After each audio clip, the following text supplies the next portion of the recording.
Hey everybody, my name is Marvin, and today my topic is going to be about guns, and my main claim is going to be how owning a firearm is necessary for protecting yourself.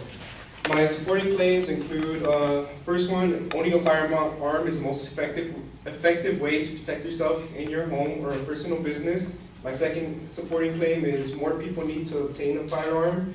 And my third claim is police cannot be relied on to protect us.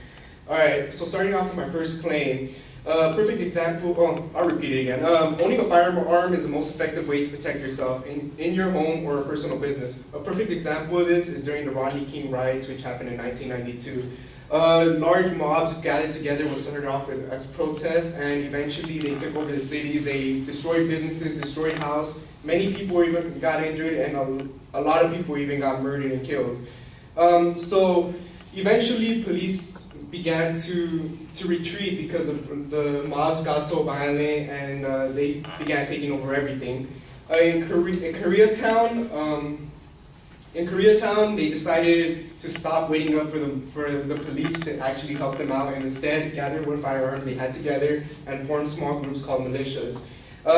They started off dispersing the crowds by going into the crowds and firing their firearms into the air until all the crowds dispersed. Before you knew it, business owners and residents were found on top of their houses with AR-15s and rifles, and people walking around the streets with firearms to protect their businesses. And Koreatown was actually one of the very few areas that was not destroyed during the Rodney King riots. Now, my second supporting claim is more people need to obtain a firearm. You cannot rely on police officers to help you on time for dangerous or hostile situations. A perfect example of this is in the District of Columbia in 1981. There was 3 girls living in a townhouse. Two of the roommates lived downstairs when they were woken up in the middle of the night to their upstairs roommates screaming and pleading for help. Like many other people, like many of us in the general population, they called for 911 immediately and asked for help immediately. The dispatcher told them that help was on the way and to lock themselves in the room and stay there. After about 30 minutes, they heard their upstairs roommates stop screaming and decided to go check on her, only to find out that she stopped screaming because she was giving in to the burglars that were already doing very horrific things to them. For the next 14 hours, they were tortured, beaten, raped, done numerous things too. And after this was all over with, they tried suing the department because obviously help never arrived. This case actually went up to the Supreme Court, and it was ruled that fundamental principles of American law that a government and its agents are under no general duty to provide public service, such as police protection to any individual citizen. What does this mean?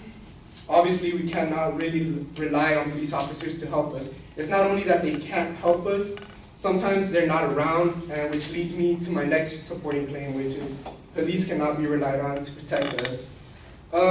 This is a quote that I actually took from the Women's Self-Defense Institute. The truth is that police are not your bodyguards. They cannot be at all places at once. Obviously, we only have a certain number of police officers out there. There's so many crimes going out there, so many things going out there. They obviously aren't everywhere at once. They cannot stop one thing from going on at one certain point. According to American Police Beat, the longest response time for a high priority call is in Atlanta being over 11 minutes. On average, most police responses are around 9 minutes and above. Now this is a little phrase that I took off of like Facebook pages involving guns and everything.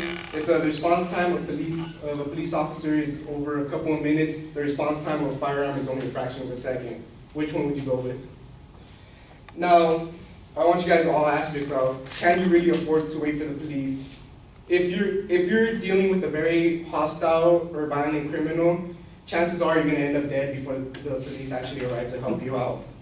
Sheriffs across the nation even know this for a fact because they've dealt with this firsthand at many times where they do not arrive on the scene on time.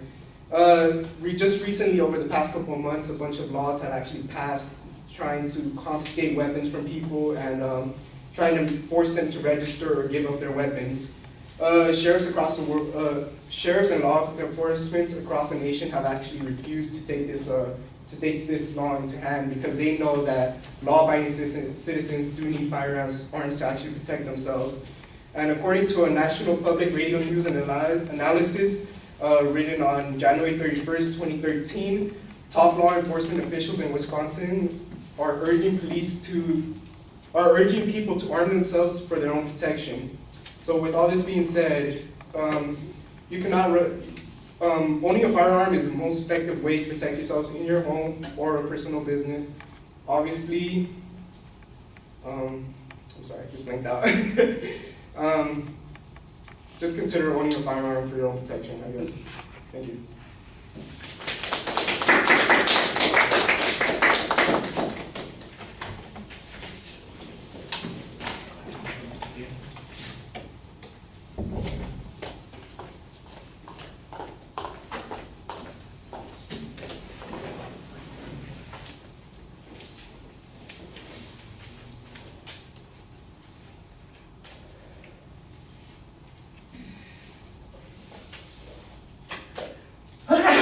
Gesundheit.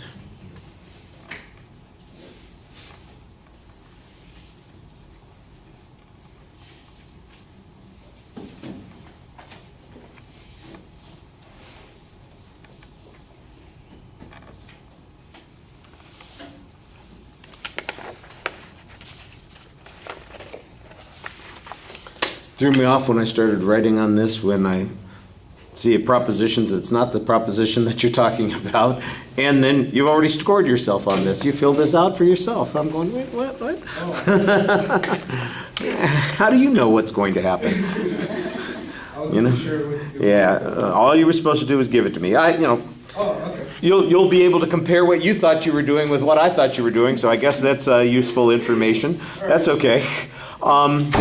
Your argument is fine. You identify what the subject is and what the main proposition is. I thought that was reasonably clear. You labeled what the secondary points are. They are also reasonably clear, although it does seem to me like the second and the third points are very repetitive. As you're going through the speech, you label those points, so I think that's helpful.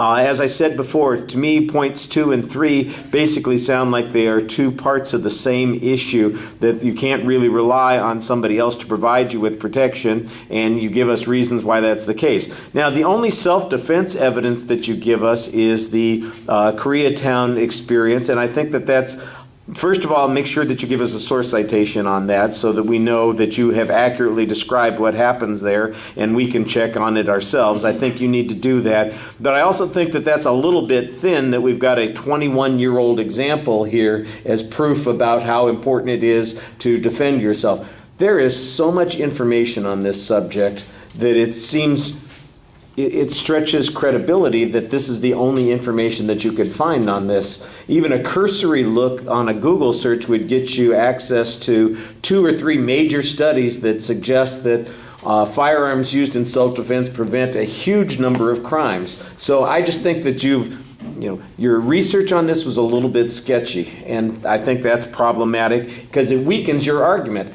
I'm not saying that the example that you have isn't true or that it might not be useful, but the truth of the matter is most of us are not going to be forming a militia to defend ourselves and defend our homes in riot situations. We're more concerned, for instance, with like the burglar that you're talking about or the mugger on the street and that sort of thing, and it's unlikely that we're going to have a bunch of local merchants surround us with their assault weapons to protect us as we're walking from one place to the other. So you need examples that deal with more everyday kinds of experiences, not just that unusual experience. I'm not saying that that wouldn't be a good example to use also, but by itself it feels really thin on that first point. The second and the third points, I think you did a pretty good job showing why there are problems trying to rely on the police. The response time data was pretty strong. You've got the example of the court ruling that said that even though there was never a response, even though there was a 911 call and there wasn't a response, they were told to, hide in place, help was on the way, and help never showed up, that the police can't be accountable for that. I think that that's, from an emotional point of view, a pretty strong argument because it suggests, geez, we can't even, there's no obligation on the part of police to do that. By the way, no police department is going to say we're not obligated to respond. They're not going to hang up their phone and say, nah, never mind. You know, somebody screwed up here, and now they're being sued because somebody screwed up here. What the court ruling is that you can't sue people, you know, who have this, you know, on the assumption that they have an obligation to provide this kind of support. It's a nasty, horrible mistake, certainly horrendous, but whether or not there's a legal standard on that, I think that's the issue that's going on here. But I think it's a good example. It said, look, there are people out there who do exactly what the police tell them to do, and they can't protect themselves. The response time for police, even the most efficient response times, is up to 9 minutes. And in 9 minutes, a lot of horrible things could happen, including your being killed. Here's an example of something that took 14 hours, but it's, you know, I think that's easy to point out that crimes occur pretty quickly. People, you know, what happens, murder takes place within seconds, assaults take place within seconds. The cops can't do anything about that. Citing the Facebook thing is kind of fun, you know, it's not really a source citation, but the answer is that there's a lot of research about, you know, we're back to the same issue here. There's a lot of research that says people having guns have been able to either fight back or prevent crimes from happening just by simply displaying the guns or saying they have a gun. So, you know, it's the guy getting up in the middle of the night, he hears somebody down the hall and he says, I've got a gun, and the guy runs out of the house. You know, he doesn't even really have to have a gun. Just the threat of the gun gives him that sense of self-defense. And I think that you need more information like that on those particular points. All right.